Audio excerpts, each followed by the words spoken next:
If St. Andrew the Apostle had to visit our parish today, what would you cook for him? That is exactly what we asked our new parish priest, Fr Nigel Barrett, a renowned communicator, passionate preacher, and now chef to a saint. Fr Nigel recently took charge of our beloved parish, St. Andrew's. As he stirs up something delicious, we stir up a conversation from his personal journey and parish vision to digital evangelization and life in Bandra's most iconic community. So grab a seat at the table, better yet, the kitchen counter, as we stir up stories, soul food, and taste of what's it like to lead a parish in the heart of Mumbai. So what are you preparing for St. Andrew the Apostle? I'm preparing a prawn dish, which is a mixture of Indian, Thai, and my own concoctions. And why are you preparing this dish in particular for a patron saint? Well, because he was a fisherman, therefore something about the sea, kind of a mix-up of everything. So it's like giving St. Andrew a salute, but also adding a bit of the flavors of Mumbai. And since he was from a foreign shore, something from abroad, so a bit of Thai in it also. Only because I have the ingredients with me, no other reason. So I'm just making up as I go. Perfect, perfect. While preparing this meal, what prayers or scriptures would you reflect on? God bless the people who eat it, and I pray that nothing bad happens to them. What cooking tradition or ingredient inspired by our coastal heritage are you including? Well, I'm including shrimps, that is of course ours. Then I'm including of course a lot of onions, but mainly shrimp and some shrimp paste. What does it mean to you that St. Andrew's is your home parish, and how has this parish shaped your ministry? Well, St. Andrew's is special to me. I grew up here. It is a source of joy because this is the foundations of my vocation. It means the world to me to be able to serve the people that inspired me to be a priest. There were, Sunday school teachers. There were people from the community. There were priests, each in their own different ways, inspiring me. As a young kid, I wanted to be a priest. Then I grew up, and I definitely didn't want to be a priest. Women became very interesting at that moment of time in my life. And my greatest fear or nightmare is a gentleman might come up to me, or a lady might come up to me and say, "Father, do you remember us?" And I would say, "No, I don't really." And they say, "You dated our daughter." And that's my fear. That's my fear. What has been your vision for the parish since your induction in June? Well, for me, the parish is special. It's a beautiful church. It's a beautiful community. It's got so much of rich heritage. So it's about fusing together the rich culture of the parish, the history of the parish in its architecture, in its walls, walls that have seen 400 years or plus of history. They've seen empires rise and fall. So I want to restore the past because it is a legacy for the future. But it's more than just restoring the church. It's also about building community. And for me, community building is essential. And that's why with the team of priests that we have out here, I am regularly visiting the parish so that, we get to know people, invite them to be part of the church, invite them to be part of the ministries that we have, so that it's a collaborative whole with everything that we have. So these are things that I'm struggling with, I'm striving to do, and I'm hoping that all this will work well for the benefit of the parish. What's one unexpected thing you've learned about the Andrian community since becoming the parish priest? The sense of commitment, the sense of responsibility, and the sense of generosity. That was always the legends of St. Andrew's, that if you ever needed anything, St. Andrew's is in the place to go. I remember as a young priest, I had come here, my first appointment in Dombivli, and I was asked to build the church out there. And the first thing my parish priest said, "Go to St. Andrew's and ask him for money." And I came out here and I preached at all masses and I asked for money, and the generosity of people at that time was phenomenal. And now that I'm restoring the church, when I came, I said, this is a deficit, and it's amazing how people have stepped up.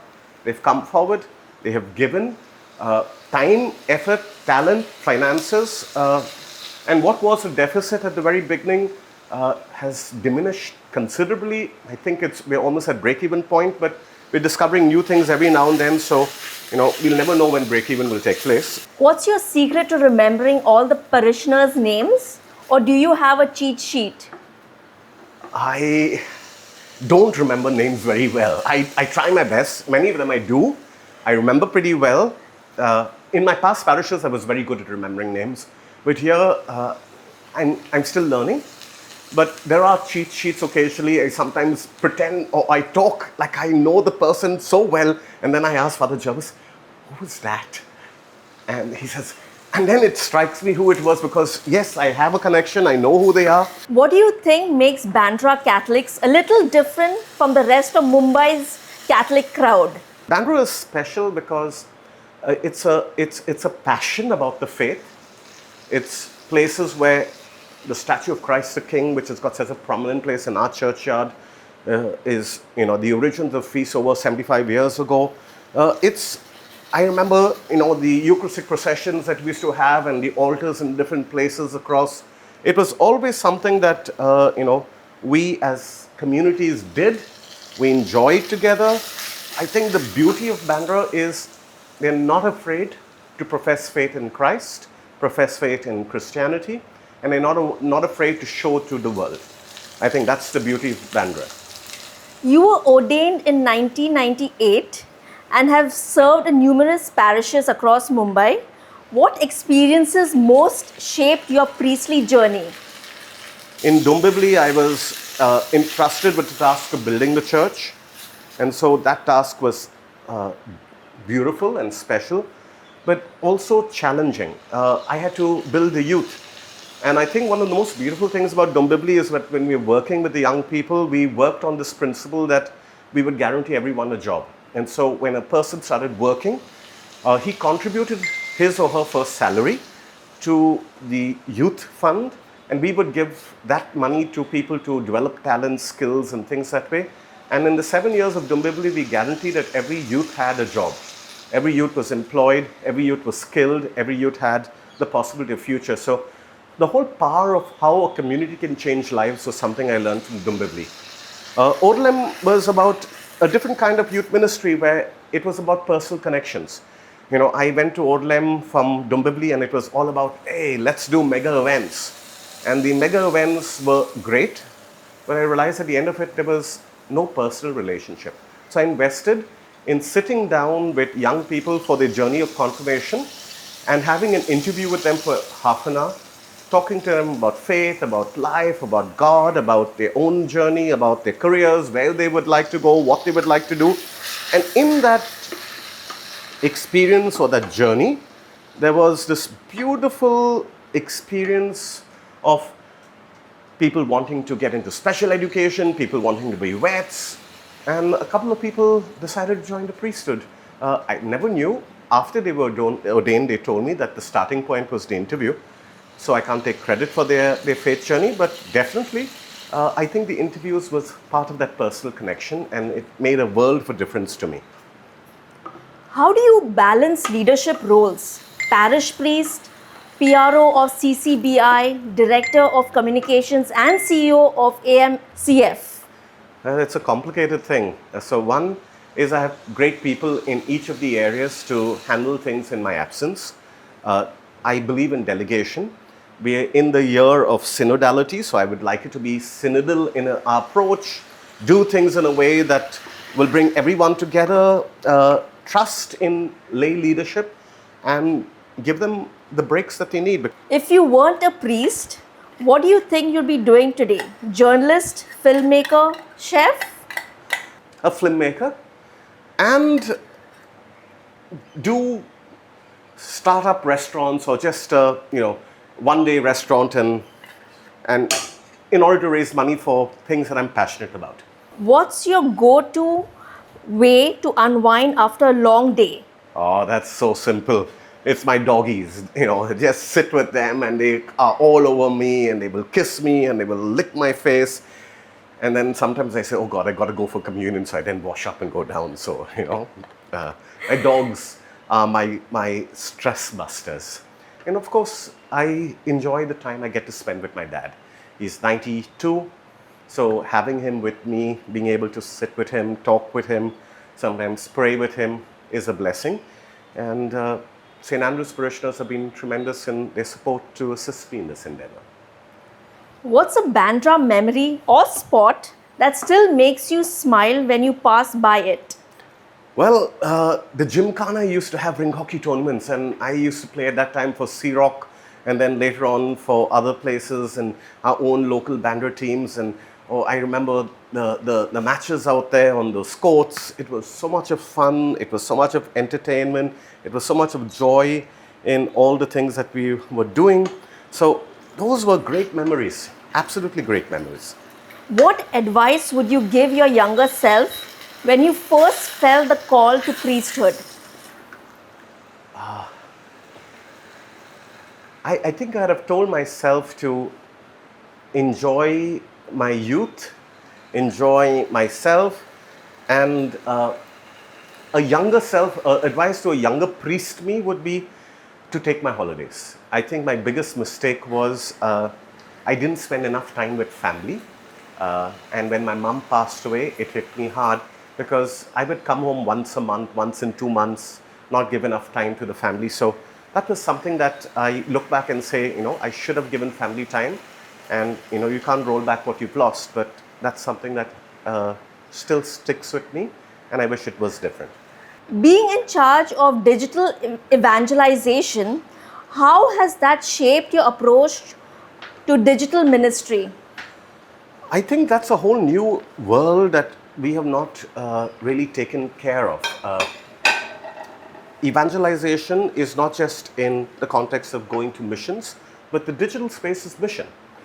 It's the opportunity to take the good news of Jesus to people and to, in many ways, enthuse young people in areas of faith that probably they have not fully endorsed, recognized, or got into. So I think that's the challenge. Digital evangelization is making the gospel real in the context of daily life, using technology at our disposal. And I think for me, I'm passionate about that. And I'm blessed with a very talented bunch of individuals who have been running the social handles of the Archdiocese for the last 10 years, 11 years. They are brilliant. As a boss, I get the credit, but honestly, they need the credit because they're the ones who actually do the hard work. From your videos on social media's use, digital privacy and parenting in digital age, what lessons could parishioners learn today? I think it's very important that parents need to say no, to be able to balance that digital space, but they have to lead by example. Very often parents are saying, you shouldn't be online, but they are themselves online. So example, number one. Two is if you're taking away something, you have to return it with something. So if you're saying no screen time, then you play with the child. You get involved in some kind of activities with the child. These are things that you need to do. If you don't do that, then it defeats the purpose as to what you're trying to do. How important is a digital presence when it comes to evangelization? Digital presence is key. I think it's the gateway to the church. Today, people will Google things online to know about church timings, to know about missions, to know about a whole lot of things. So if we don't do that portion of it, we don't do that well, then we're going to have a problem. So digital presence is important. Today, everything is, what does Google say? So we need to have a digital presence. We need to have websites. We need to have social media. So that's a blessing of St. Andrew's, It's got its great social media. I'm probably going to be reaching people through this. So that's the way to do it. I think that's the way to connect with people. What's your message to young Catholics who say, church is so boring, especially in this digital age? Well, to them, the first thing I say is that church is never boring. If you find it boring, you're boring. As simple as that. I mean, it says you get what you put into it. If you're putting nothing into it, you're going to get nothing out of it. So I think there's richness and tradition and joy. And if you invest time and energy, because it's never about an individual, it's never about a person, it's not personality driven, it's Christ driven. So if Christ doesn't appeal to you, then there's something seriously wrong. And you need to ask yourself serious questions. So for me, boring is only if you've chosen to make it boring for yourself. But Christ is the same yesterday, today, and forever. So if we can celebrate that, fabulous. What's the most Bandra thing about you, apart from loving Bandra itself? Probably the men's and ARs. That probably is the most Bandra thing. I struggle not to, but every now and then it slips in. Lastly, if the Church of St. Andrew was a person, how would you describe its personality? Vibrant, full of life, energy, and service. These would be the main keywords. I think that's how I guess St. Andrew would also describe himself. Introducer to Jesus. That's the man. And I think that's the beauty of St. Andrews. We've got to introduce others to Christ.